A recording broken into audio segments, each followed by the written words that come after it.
গুপ্তধন শব্দটি শুনলেই মানুষের মনে এক রহস্যময় অনুভূতি জাগে। হাজার হাজার বছর ধরে গুপ্তধনের প্রতি মানুষের আগ্রহ বেড়েই চলেছে। প্রাচীন রাজা মহারাজাদের লুকানো ধনভাণ্ডার, জলদস্যুদের গোপন গুপ্তশিল্প কিংবা মাটির নিচে লুকিয়ে থাকা রত্নগর্ভ সবই গুপ্তধনের অন্তর্ভুক্ত। এটি কেবলই কিছু সোনাদানা, মূল্যবান পাথর বা প্রাচীন মুদ্রার সংগ্রহ নয়, বরং এটি একটি গল্প এবং ইতিহাসের প্রতীক হিসেবে দাঁড়িয়ে থাকে শতাব্দীর পর শতাব্দী। পৃথিবীর নানা প্রান্তে আজও ছড়িয়ে ছিটিয়ে রয়েছে হাজার হাজার বছরের পুরনো গুপ্তধন, যা মানুষের আজও অজানা। এই গুপ্তধন নিয়ে মানুষের কৌতূহলের শেষ নেই। গুপ্তধনের রহস্য যতই আকর্ষণীয় হোক না কেন, তার পিছনে লুকিয়ে আছে ভয়ঙ্কর সব বিপদ আর মৃত্যুর হাতছানি। রহস্যময় ফাঁদ, প্রাণঘাতী দানব ও প্রতিকূল পরিবেশের মুখোমুখি হয়ে অনেকেই প্রাণ হারিয়েছে এই গুপ্তধনের খোঁজ করতে গিয়ে। আজ আমরা দেখতে চলেছি ঠিক এমনই একটি মুভি, যার নাম গোল্ডেন সিটি স্পাই।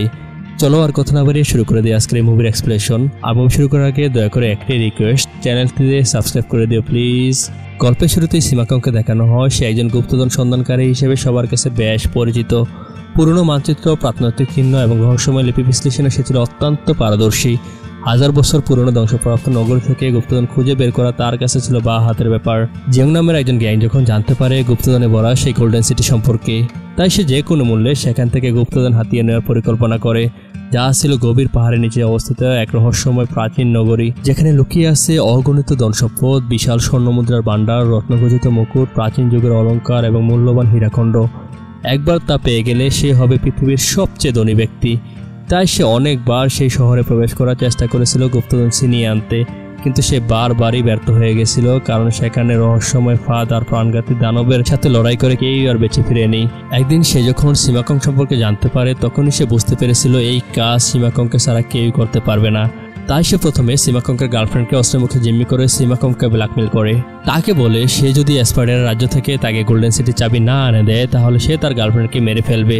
তাই বেচারা কোনো উপায় না দেখে রওনা হয় একটি প্রাচীন গুহা দিয়ে, যেখান দিয়ে সেই গোল্ডেন সিটি ঢোকার একমাত্র পথ। গ্যাং তার সাথে একজন অস্ত্রধারী লোককে পাঠায়, অন্যদিকে সে সিমাকংয়ের গতিবিধি লাইভ ক্যামেরা দেখতেছিল। আর সে যদি কোনো রকম তার সাথে চালাকি করে, সে তাহলে তার সামনে তার গার্লফ্রেন্ডকে মেরে ফেলার হুমকি দেয়। তাই সে এক প্রকার বাধ্য হয়ে সেই কাজ করতে থাকে। তারা খুঁজতে থাকে সেখানে এক সমাহিত করা এক প্রাচীন রাজার মমিকে, কারণ সেই রাজার সমাধির সাথেই রয়েছে গোল্ডেন সিটি ঢোকার একমাত্র চাবিটি। সেই চাবি ছাড়া কেউ সেই গোল্ডেন সিটিতে প্রবেশ করতে পারবে না। তারপর তারা মমির রহস্য উদ্ঘাটনের জন্য সেই কাফিনের কাছে আসে এবং বক্স খুলে তার শরীর থেকে সেই চাবিটি খোঁজ করতে থাকে। ঠিক সেই সময় সেখানে একটি বিশাল আকৃতির স্পাইডার চলে আসে। সে ছিল সেই প্রাচীন মমির একমাত্র পাহারাদার। অন্ধকার গুহায় লুকিয়ে থাকা স্পাইডারটি ছিল খুবই ভয়ঙ্কর। সে ক্ষিপ্র গতিতে আক্রমণ করতে পারে এবং এর বিষাক্ত দংশনে যে কেউ মুহূর্তে অচেতন হয়ে পড়ে যেত। সে প্রচণ্ড শক্তিশালী জাল ছুটে শিকার ধরতে পারত অনেক দূর থেকে। তাই গুপ্তধনের কাছাকাছি কেউ আসলে সেই তার জালের মাধ্যমে আটকে তাকে সেখানেই মেরে ফেলত। সিমাকং জানতো কী করে তার সাথে লড়াই করতে হয়। সে একাই তার সাথে লড়াই করতে থাকে। অনেকক্ষণ লড়াই করার পর সে এক দুঃসাধ্য কাজ সাধন করে। সে একসময় সেই স্পাইডারটিকে মেরে সেখান থেকে চাবিটি নিয়ে সোজা চলে আসে সেই গ্যাংয়ের কাছে। সে ভেবেছিল সে যদি চাবিটি তাকে দিয়ে দেয়, তাহলে সে হয়তোবা তার গার্লফ্রেন্ডকে ছেড়ে দেবে, কিন্তু না, এটা ছিল তার একটি পরীক্ষা। সে চাবিটি দিয়ে দিল, সে তার গার্লফ্রেন্ডকে ছাড়ে না, বরং তাকে বলে তাকে সবচেয়ে ঝুঁকিপূর্ণ কাজটি করতে হবে এবং সেই বিশাল গোল্ডেন সিটিতে যেতে হবে। বিশাল স্বর্ণমুদ্রার ভাণ্ডার, রত্নখচিত মুকুট, প্রাচীন যুগের অলংকার এবং মূল্যবান হীরাখণ্ড তাকে এনে দিতে হবে।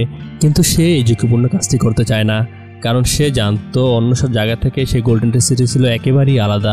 সেখানে এ পর্যন্ত যতজন গেছে কেউ আর ফিরে আসতে পারেনি। তাছাড়া তার বাবা আজ থেকে 22 বছর আগে সেখানে গিয়ে মারা গেছিল। তাই সেখানে গুপ্তধনের খোঁজে কেউ যেতে চায় না। কিন্তু সেই গ্যাং জানতো সিমাকংকে ছাড়া কেউ সে গোল্ডেন সিটিতে প্রবেশ করতে পারবে না। তাই সে তাকে ছাড়তেও চায় না। সবাইকে অবাক করে 22 বছর আগে মারা যাওয়া তার বাবাকে তার সামনে জীবিত নিয়ে আসে, যে কিনা গুপ্তধনের সন্ধান করতে গিয়ে আর আসেনি। কিন্তু তারা ভেবেছিল তার বাবা হয়তো মারা গেছে, আর সে কীভাবে বেঁচে গেছিল সেটাই জানবো আর কিছুক্ষণ পরে। যাই হোক, তারপর তার বাবাকে তার সামনে নিয়ে আসে, কিন্তু সে এটা বিশ্বাসই করতে পারছিল না এটা তার বাবা। তাই সে সেখান থেকে তার গার্লফ্রেন্ডকে নিয়ে যাওয়ার প্ল্যানিং করে। সবাই যখন সিমাকংয়ের বাবার দিকে তাকিয়েছিল, ঠিক সেই সময় সে সো মেরে সে চাবিটি নিয়ে আর তার গার্লফ্রেন্ডকে নিয়ে সেখান থেকে সোজা পালিয়ে যায়। তারপর তার অনেকক্ষণ দৌড়াতে থাকে। অন্যদিকে সে গ্যাংয়ের লোকেরাও তার পিছু পিছু দাঁড় করতে থাকে। আর রুম যেহেতু একা ছিল, এই ফাঁকে সিমাকংয়ের বাবাও সেখান থেকে দৌড়াতে থাকে। অনেকক্ষণ দৌড়াতে দৌড়াতে তারা একটি ফাঁকা রুমের ভিতরে প্রবেশ করে। অন্যদিকে সেখানে সে সিমাকংয়ের বাবাকেও দেখতে পায়। যে কিনা সবার চোখ ফাঁকি দিয়ে সেখানে চলে এসেছে। কিন্তু তারা দুজন কেউ কাউকে বিশ্বাস করতে পারছিল না, তারা বাবা ছেলে, কিন্তু তারা এটা বিশ্বাস করতো সে গোল্ডেন সিটিতে তারা যাবেই। তারপর তারা তিনজন এক আত্মঘাতী সিদ্ধান্ত নেয় তারা সেই গোল্ডেন সিটিতে যাবে এবং সেখানে এক দুঃসাহসিক অভিযান পরিচালনা করবে। তাই তারা সেখানে যাওয়ার জন্য একটি রহস্যময় উড়ন্ত জাহাজ দিয়ে নীল আকাশের মেঘ ভেদ করে সেই জায়গার কাছে চলে আসে। সেখানে তাদের মেশিন সিগন্যাল দিলে সেখান থেকে তারা প্যারাশুটের মাধ্যমে জাহাজ থেকে নিচে নেমে যায়। এটা ছিল একটি বিশাল আকৃতির জঙ্গলের ঠিক মাঝখানে। তাদেরকে দেখেই সেখানে একদল অধিবাসীর লোকেরা সেখানে চলে আসে। তাদেরকে দেখেই সেই সমস্ত মানুষগুলো তাদেরকে শত্রু মনে হচ্ছিল, তাই তারা তাদেরকে ঘিরে ফেলে মেরে ফেলার জন্য। ঠিক সেই সময় সেই মেয়েটি চলে আসে অস্ত্র হাতে। তাকে দেখে সমস্ত আদিবাসীরা কুর্নিশ করে সম্মান জানিয়ে সেখান থেকে চলে যায়। তারা দুজন ভেবেছিল অস্ত্র দেখে তারা হয়তো ভয়ে চলে গেছিল, আসলে না, সেই মেয়েটি ছিল এই আদিবাসীর নেতা, কিন্তু তারা দুজন কেউ জানতো না। তারপর তারা তাদের সেই স্ক্যানিং ডিভাইস দিয়ে তাদের কাঙ্ক্ষিত জায়গায় চলে আসে।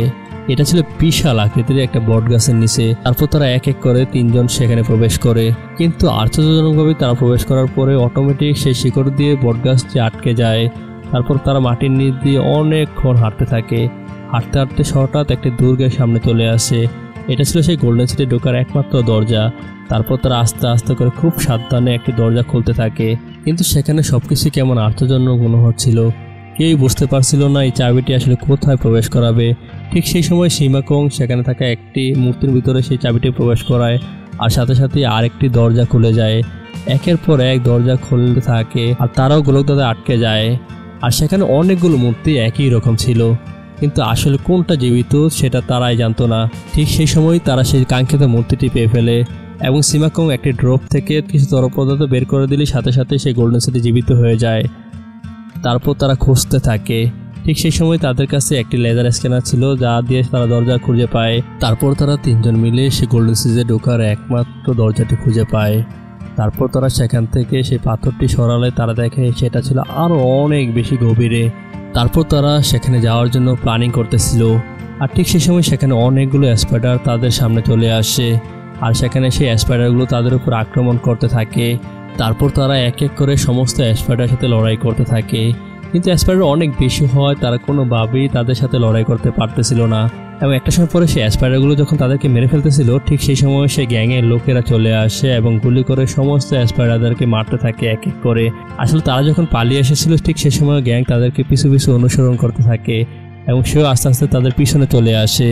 তারপর গ্যাংয়ের লোকেরা সেখানে থাকে এক এক করে সমস্ত স্পাইডারদেরকে মারতে থাকে।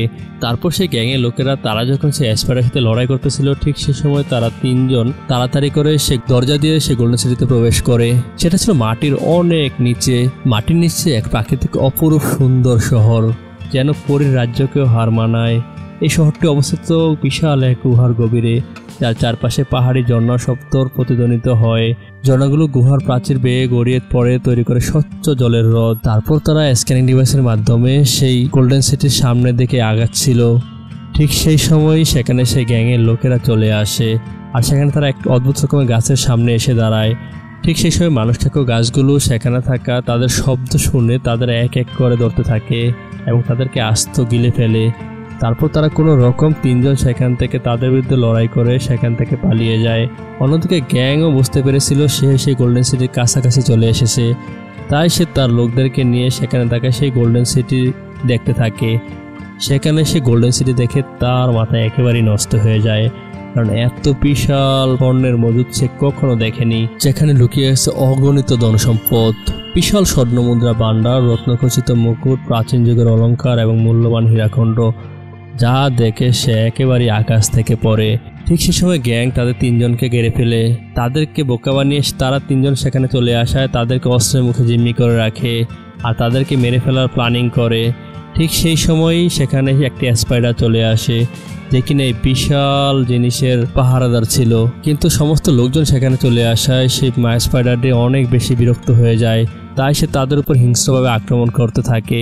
সে মেয়েটি সেই স্পাইডারের কাছে ক্ষমা চায়, কিন্তু সেই স্পাইডারটি তাকে ক্ষমা করে না, উল্টো তাকে সেখানে খেয়ে ফেলে। সীমাকঙ্কের বাবা সে জানতো এই স্পাইডার সিটিটি এখনই ধ্বংস হয়ে যাবে, কারণ সে যখন এর আগে এসেছিল ঠিক সেই সময় সে এখানে এই স্পাইডারটি তাকে আঁশ দিয়ে আবদ্ধ করে রেখেছিল, আর একটি কফিন নিয়ে সে সেখান থেকে কোনো রকম করে পালিয়ে যায়। ঠিক সেই সময় সে সেখানে সেই শব্দটি করলে সেই কফিনটি চলে আসে এবং সে সীমাকংকে সেখান থেকে চলে যেতে বলে, কিন্তু সীমাকং তার বাবাকে ছাড়া সেখান থেকে যেতেই চাচ্ছিল না।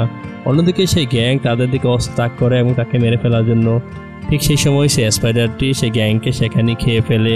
অন্যদিকে সেই সীমাকংকের বাবা জোর করে সীমাকংকে সেখানে সেই কফিনের ভিতরে ঢুকিয়ে সেখান থেকে পাঠিয়ে দেয়। তারা বুঝতে পেরেছিল আসলে এই স্পাইডার সিটিতে কোনোভাবেই তারা সেখান থেকে স্বর্ণমুদ্রা, প্রাচীন গুপ্তধন সেখান থেকে নিতে পারবে না, আর এত বিশালভাবে ব্লাস্ট হবে সেখানে কোনো জিনিসই আর অবশিষ্ট থাকবে না। ঠিক সেই সময় সীমাকংকের বাবা তাকে সেই কফিনে ঢুকিয়ে সেখান থেকে পাঠিয়ে দেয়, আর তার সাথে তার একটি ছবিও দিয়ে দেয় যাতে করে সে বুঝতেই পারে এটাই ছিল তার বাবা। তারপর তাকে সেখানে অদৃশ্য মাধ্যমে সেখান থেকে পাঠিয়ে দেয়। অন্যদিকে সেই স্পাইডারটি সেখানে সেই সীমাকংকের বাবাকে খেয়ে ফেলে। বিশাল এক ব্লাস্টে পুরো স্পাইডার সিটিটি ধ্বংস হয়ে যায়।